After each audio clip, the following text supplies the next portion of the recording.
362 gamers, para bujangers, para wibers, welcome to the game channel Universe. Gimana kabar kalian? Tagihan listrik udah nunggak di mana-mana? Sama.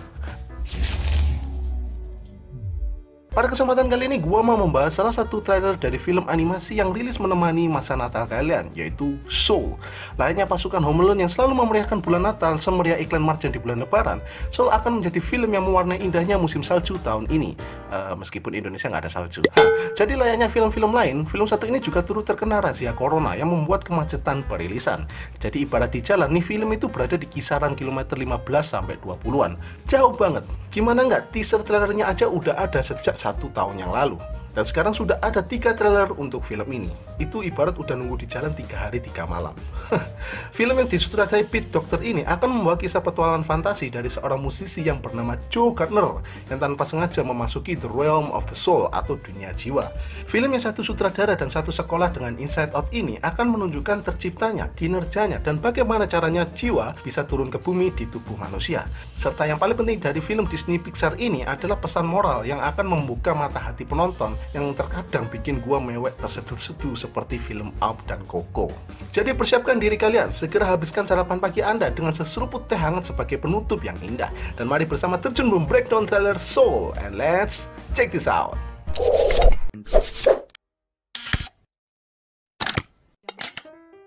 Di sini gua akan ciduk dan gua rangkum semua scene dari ketiga trailer ini. Diawali dari teaser trailer terlebih dahulu. Teaser trailer ini dimulai dari monolog karakter utama kita, yaitu seorang musisi bernama Joe Gardner yang diisi suara oleh Jamie Foxx, orang yang sama memerankan villain Electro di film Amazing Spider-Man 2. Nah, si Joe ini berkata, "Apa yang ingin kamu ketahui di bumi?" Lalu muncul scene aksi piano dari Joe Gardner dengan diiringi nuansa pagi kota New York yang mulai padat aktivitas, baik dari pejalan kaki hingga jalanan raya mulai banyak kendaraan. Di sini kita ditampakkan timeline masa sekarang, dilihat dari mobil yang udah nggak jadul dan adanya telepon genggam. Kalau kalian masih merasakan nuansa zaman old, jadi kalian udah terbawa alunan musik jazz yang mengiringi trailer ini. Oke, Joe melanjutkan monolognya, "Kita hanya memiliki waktu sebentar di planet ini. Kamu mau menjadi seseorang seperti di mana kamu dilahirkan?" Nah, lalu muncul scene orang-orang menjalankan profesi-profesi yang mereka sukai, seperti dokter dan tukang potong rambut yang sudah berumur atau menikmati profesinya. Lalu Joe melanjutkan, "Jangan sia-siakan waktumu sama semua kehidupan sampah." Lalu muncul scene pekerja muda yang membuang semua kerjaannya termasuk monitor di kantornya, sambil berkata, "Apa yang kulakukan?" Aksi ini jangan kalian tiru ya di kantor kalian kalau kalian nggak ingin betis kalian pindah ke perut. Yang perlu kalian kutip adalah, mulailah dengan profesi yang kalian sukai dengan langkah kecil namun pasti. Dengan perlahan ke depan pindah profesi. Oke, Joe melanjutkan lagi, "Sisakan waktu berhargamu untuk melakukan apa yang akan membawamu menjadi dirimu yang sesungguhnya." Diiringi dengan scene orang-orang yang mulai menyisihkan waktu dan tempat untuk mempelajari profesi kesukaannya, seperti anak ini. "Kecerdasan gairahmu itu siap menyumbangkan sesuatu yang sangat berarti ke dunia." Monolog ditutup dengan scene next year. Lalu dilanjut dengan scene Joe dengan ekspresi bahagia menyusuri trotoar New York sambil berkata, "Aku mendapatkan pertunjukan. Aku sungguh butuh potongan rambut hari ini, bro. Bisakah kamu memasukkanku?" Nah, di sini kelihatannya Joe menelpon salah satu langgaran potong rambutnya yang sekaligus temannya. Tukang potong rambut ini bisa jadi orang yang sama yang ada di scene sebelumnya. Belum selesai ngobrol sama temannya, si Joe hampir saja diserang anjing dan diserempet motor. Setelah bernapas lega, dia malah keblusuk ke gorong-gorong. Malang betul dah nih anak. Sesaat dia keblusuk ke gorong-gorong, dia jatuh ke tempat yang gelap dan hampa dengan wujud yang berbeda. Joe yang sambil bertanya-tanya akan keberadaannya, muncul 3 film dari satu studio yang sama dengan Soul, yaitu Inside Out, Up, dan Coco. Mungkin ini hanya sekedar sebagai promosi kepuasan, seperti ini loh bakal jadi film yang akan memuaskanmu sama seperti di film Inside Out, Up, dan Coco. Namun sebenarnya ketiga film ini memiliki keterkaitan makna dengan Soul, seperti Inside Out ini berhubungan dengan emosi, perasaan, kenangan di dalam pikiran. Kalian tahu bahwa pikiran itu bagian dari jiwa. Coco itu film yang mengisahkan musik dan kematian. Ceritanya mungkin 11-12 lah dengan Soul ini. Up itu film kisah romantis dan motivasi bangkit dari keterpurukan.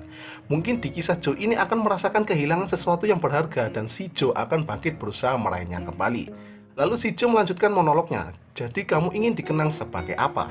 Masih dengan topik yang sama tentang profesi, namun monolognya mengarah ke peninggalan menuju kematian, kenangan menuju keabadian. Seperti yang dikatakan Bruce Lee, "The key to immortality is the first living a life worth remembering." Atau kunci menuju keabadian adalah pertama menjalani hidup yang layak untuk diingat. Lalu scene berganti dengan Joe bersama seorang anak yang dikenal sebagai 22 atau 22 yang diisi suara oleh Tina Fey yang sedang asik melakukan tarian cowboy. Di sini 22 akan menjadi karakter yang turut ikut dalam petualangan si Joe menyusuri dimensi ini. Lalu teaser trailer ditutup dengan tulisan Soul. Oke, selanjutnya official trailer ke-1. Dengan durasi 2 menit 20 detik ini, kita banyak mendapatkan penjelasan dan petunjuk dari teaser trailer sebelumnya. Seperti si Joe Gardner ini ternyata memiliki profesi sebagai guru band di SMP. Namun kelihatannya menjadi guru band bukanlah profesi impiannya, meskipun masih sejalan dengan gairahnya, yaitu tentang musik. Ini dapat dilihat dari scene selanjutnya. Si Joe ini terlihat sangat menantikan momen yang dia tunggu-tunggu selama ini, yaitu menjadi pianis yang debut pertamanya dimulai dari sebuah klub malam. Hari ini dimulai sebagai hari terbaik di dalam hidupku, ujar Joe dengan scene memulai permainan pianonya di dalam sebuah band musik acaranya Dorothy Williams yang diisi suara oleh Angela Bassett. Melihat dari monolog ini, kelihatannya si Joe ini sedang melakukan audisi untuk pentas nanti malam, dan Joe berhasil mendapatkan pertunjukannya. Maka alasan kebahagiaan sambil teleponan dengan temannya itu terjawab sudah. Semua ungkapan dari kecintaan musik, profesi hingga mendapatkan peran sebagai pianis adalah buah dari obrolan salah satu jiwa nenek-nenek yang tidak sengaja ketemu Joe. Lalu scene beralih dari wajah terkejut Joe melihat cahaya luas di hadapannya dan mulai muncul segerombolan jiwa-jiwa lain yang berjalan ke arah cahaya itu. Joe yang merasakan keanehan pun menyadari kalau dia sampai menyeberangi cahaya itu berarti dia bakal mati. Dia pun panik dan memberontak dengan merobek pembatas jembatan yang tak kasat mata itu. Lalu dia pun terjatuh hingga menuju tempat yang dinamakan The Great Before. Kalau kalian menyadari sebelum Joe benar-benar jatuh ke tempat Great Before, dia melewati beberapa tempat, seperti tempat 2 dimensi ini. Ini mengingatkanku pada dunia pensil yang ada di kartun Chuck Zone. Objek yang masuk ke tempat itu akan berubah seketika menjadi 2 dimensi. Kalau boleh saya berteori, mungkin tempat inilah yang dinamakan The Great Void, karena tempat ini adalah tempat yang hampa dan hampir tidak ada kehidupan. Gimana menurut kalian? Kasih pendapat kalian di kolom komentar. Oke, lanjut. Joe yang terjatuh sampai di Great Before bertanya-tanya apakah ini surga? Lalu sesosok Night Fury berdiri berwujud 2 dimensi menjelaskan kepada Joe tempat ini, yaitu tempat ini adalah The Great Before. Disinilah dimana jiwa baru mendapatkan kepribadian, kebiasaan, dan minat sebelum pergi ke bumi. Kelihatannya di Great Before ini sudah bagaikan sekolah bagi para jiwa-jiwa yang baru, dan dia adalah pendidik atau gurunya, yang di sini akan kusebut konselor. Ini didukung dengan scene selanjutnya yang ditampakkan kursi susun bagaikan kampus. Kelihatannya para jiwa ini memiliki tahapan kelas masing-masing hingga sampai benar-benar dinyatakan lulus atau boleh pergi ke bumi. Di saat yang sama ada satu anak jiwa yang bandel banget saat presentasi dimulai, yaitu 22.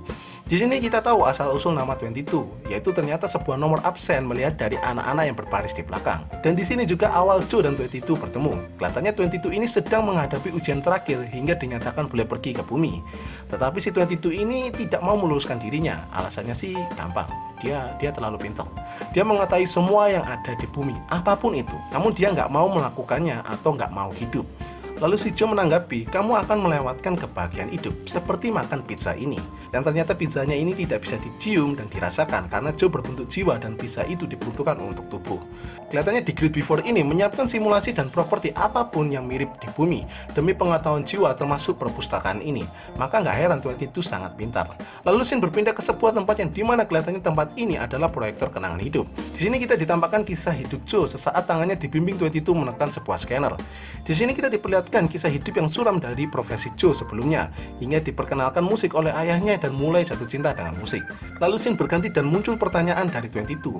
Apakah semua yang hidup benar-benar layak mati? Mungkin ini pertanyaan liar dari buah pembicaraan 22 dengan Joe yang menjelaskan kehidupan di bumi. Lalu scene berganti di sebuah tempat yang mirip proyektor kenangan seperti scene sebelumnya. Si Joe mengetahui bahwa dirinya ternyata masih hidup, yang dimana tubuhnya sekarang terbaring koma. Inilah alasan kenapa Joe turun di Great Beyond berada di tengah jembatan. Karena Joe ternyata nggak sepenuhnya mati. Lalu Joe bertanya, bisakah kamu membantuku kembali? Lalu ada tanggapan dari 22, no way, alias nggak mungkin. Kelihatannya di sini 22 tahu betul pantangan, persyaratan hingga resiko untuk hidup kembali. Karena jika itu sebuah penolakan biasa, dia nggak perlu sampai ngegas kayak gitu. Ya cukup no, nah, I can, gitu aja. Jadi bentuk penolakan dari 22 ini berlapiskan larangan. Scene berlari ke sebuah sumur penglihatan yang di sini menampakkan tubuh Joe terbaring koma. Di sini Joe dan 22 ditampakkan bersama satu jiwa lagi yang memiliki ciri fisik lebih tua yang dikenal dengan nama Moonwind yang diisi suara oleh Graham Norton. Melihat dari ciri fisik dan tongkat yang dia pegang, kelihatannya si Moonwind ini adalah ahli spiritual yang nanti akan membantu Joe menemukan cara kembali hidup. Lalu scene berlanjut dengan Joe melompat ke dalam sumur itu dan gak sengaja menyenggol 22, yang membuat mereka terjatuh bersama. Karena 22 tidak memiliki tubuh di bumi, dia pun berteriak, tidak, tunggu, jangan aku. Kelihatannya di sini tercipta dua kemungkinan. Pertama, jiwa Joe dan jiwa 22 akan masuk ke dalam tubuh Joe yang membuat Joe memiliki dua kepribadian. Yang kedua, jiwa Joe dan jiwa 22 akan jatuh ke bumi dengan tanpa wujud atau tanpa tubuh alias jiwa bergentayangan. Nah, mana nih kira-kira yang cocok? Kasih pendapat kalian di kolom komentar. Lalu trailer ini diakhiri dengan scene konselor yang kebingungan melihat perhitungannya yang miss. Di sini bisa kita duga kalau itu adalah ulah Joe. Oke, selanjutnya official trailer kedua. Di trailer ini tidak begitu banyak perubahan dari official trailer ke-1. Hanya beberapa scene penekanan untuk melengkapi informasi yang masih mengganjal. Trailer ini dibuka dengan keadaan yang sama seperti trailer-trailer sebelumnya, yaitu keadaan pagi kota New York. Serta ditambah scene kereta melaju di railroad. Yang di sini terlihat sebuah bangunan yang bertuliskan Silv. Silv ini adalah Silver Cup Studios, yaitu sebuah studio film yang berada di Long Island City, Amerika Serikat. Yang kemungkinan besar tempat tinggal Joe berada di area sekitar situ. Lalu scene berganti dengan monolog Joe yang membahas profesi dan kecintaannya akan musik. Hanya musik yang selalu kupikirkan dari saat aku bangun di pagi hari hingga saat aku tidur di malam hari. Aku dilahirkan untuk bermain musik. Itulah alasanku hidup. Begitulah ujar Joe. Lalu lanjut ke scene yang masih sama dengan trailer sebelumnya hingga dia jatuh ke The Great Before. Dan Joe bertanya ke konselor, apakah ini surga? Jawab konselor, bukan. Lanjut tanya Joe, apakah ini H-E-double-H-stick yang dibaca hell atau neraka? Oh bujang, kalau ini neraka ini nggak cocok buat kamu, tapi cocoknya buat Frieza ya.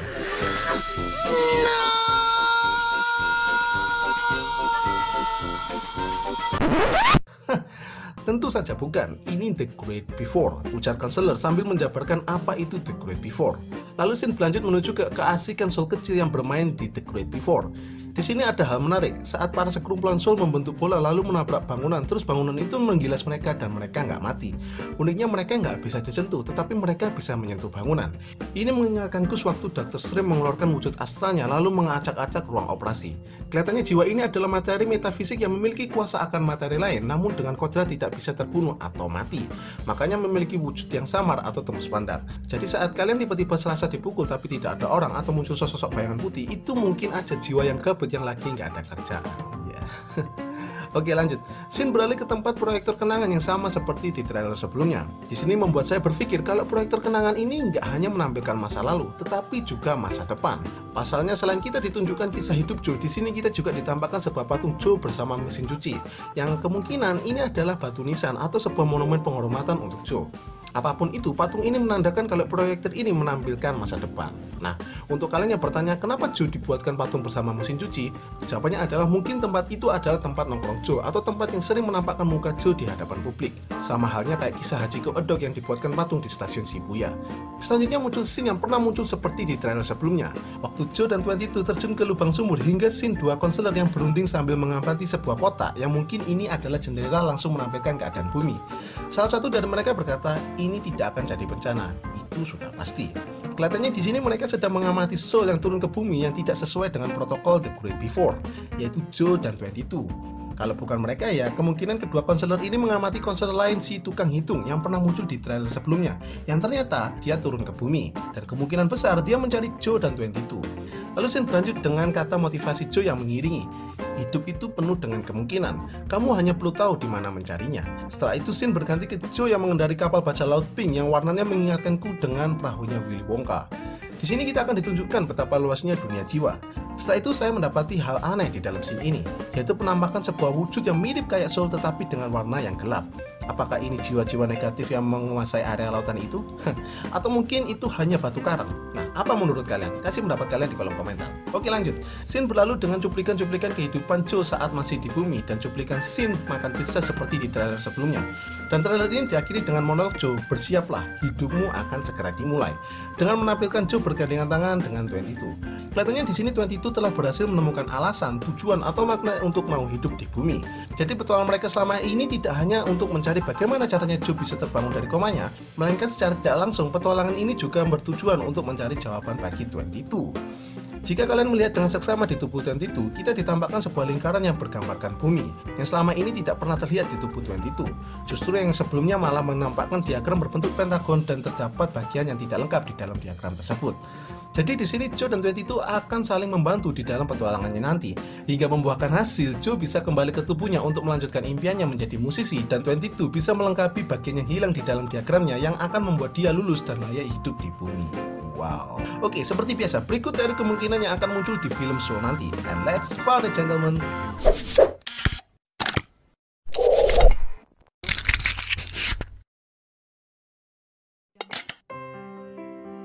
Di sini gue akan berikan sedikit saja ya teori kemungkinannya, karena gue yakin breakdown dari ketiga trailer sebelumnya itu memakan waktu yang cukup banyak. Oke, happy ending atau sad ending. Teoriku adalah tentang ending dari film ini. Untuk Soul ini kelihatannya kecil kemungkinan adanya sad ending, karena dengan gamblang di akhir trailer kita ditunjukkan jiwa Joe dan 22 di sini akan pergi ke bumi. Baik dari Joe yang terbangun dari koma, dan 22 akan hidup di tubuh yang baru karena jiwanya sudah layak menjalani kehidupan di bumi. Meskipun begitu, itu tidak menutup kemungkinan adanya sad ending atau akhir yang menyedihkan dari film ini. Tentu, aku berteori seperti ini bukan hanya sekedar isapan jempol belaka. Pasti ada bukti unik yang selalu kutemukan di trailer ini.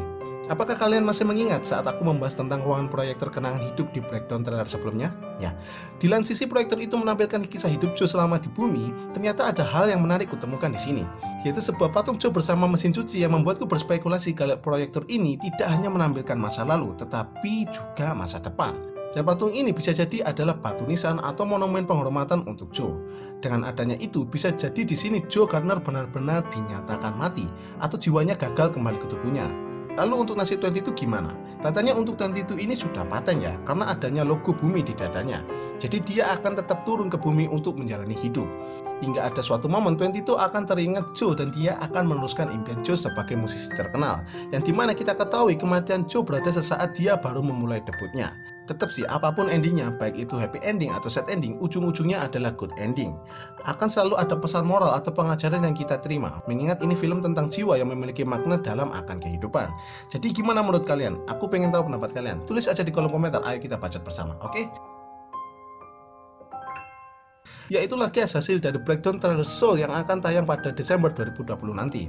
Cerita Soul ini mengingatkanku akan pepatah Jawa, urip iku mong mampir ngombe, atau hidup itu cuma mampir minum. Yang dapat diartikan hidup itu istirahat sejenak. Meskipun hidup itu hanya sesaat, namun hidup adalah kesempatan. Jadi manfaatkanlah kesempatan ini sebaik mungkin. Kejarlah impianmu yang setinggi langit itu. Lakukan yang terbaik serta selalulah berjalan dengan bimbingan doa dan kelakuan bajik untuk dunia. Kunci keabadian adalah di mana saat orang-orang mengingatmu. Maka semakin besar tindakanmu, maka semakin banyak orang mengingatmu, menjadikanmu legend hingga bersejarah. Oke, I hope you can enjoy this video and any movie, and then see you next time in another universe.